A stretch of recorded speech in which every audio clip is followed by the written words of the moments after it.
दोस्तों, एक सवाल पूछिए खुद से कि आजकल हम सबसे ज्यादा समय किसके साथ बिताते हैं? अपने परिवार के साथ, दोस्तों के साथ या फिर अपने मोबाइल के साथ? सच तो यह है कि आज की जिंदगी में मोबाइल हमारी जरूरत बन गई है और आदत भी। सुबह जैसे ही आंख खुलती है तो सबसे पहले मोबाइल, और रात के सोने से पहले भी मोबाइल, और दिन भर हर खालीपन में भी मोबाइल। क्या मोबाइल ने हमारी जिंदगी आसान बनाई है या फिर हमने खुद को ही उसकी आदत में फंसा लिया है? जरा सोचिए, पहले के लोग खाली समय में किताबें पढ़ते थे और अब वही समय रील्स और वीडियो देखने में निकल जाता है। पहले घर में बैठकर तरह तरह की बातें होती थी और अब एक ही कमरे में बैठे लोग भी अपने अपने ही फोन में खोए रहते हैं। पहले दोस्त मिलकर हंसते थे, लेकिन अब चैट पर इमोजी भेजकर ही काम चला लेते हैं।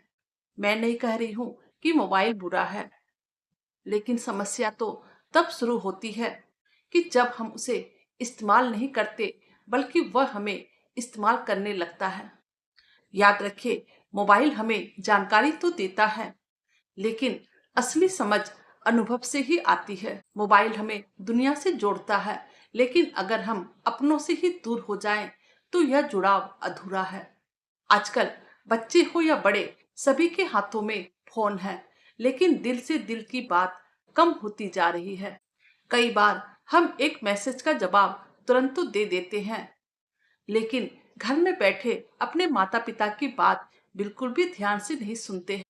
कई बार हम ऑनलाइन तो बहुत ही एक्टिव रहते हैं, लेकिन असली जिंदगी में थके, चिड़चिड़े और अकेले महसूस करते हैं।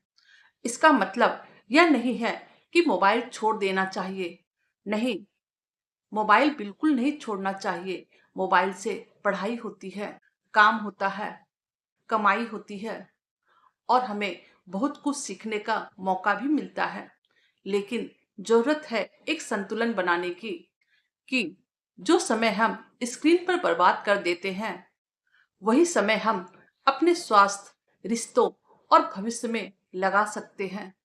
अगर मोबाइल का इस्तेमाल सही तरीके से किया जाए तो वह वरदान है, लेकिन अगर वही मोबाइल हमारी नींद, ध्यान, पढ़ाई और रिश्तों को खा जाए तो वह धीरे धीरे नुकसान बन जाता है।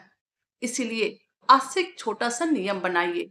खाना खाते समय बिल्कुल भी मोबाइल को हाथ नहीं लगाना है। परिवार के साथ बैठते समय भी मोबाइल को अपने साइड में ही रख लेना है, क्योंकि लाइफ सिर्फ स्क्रीन पर नहीं चलती। असली जिंदगी तो हमारे आसपास चल रही होती है।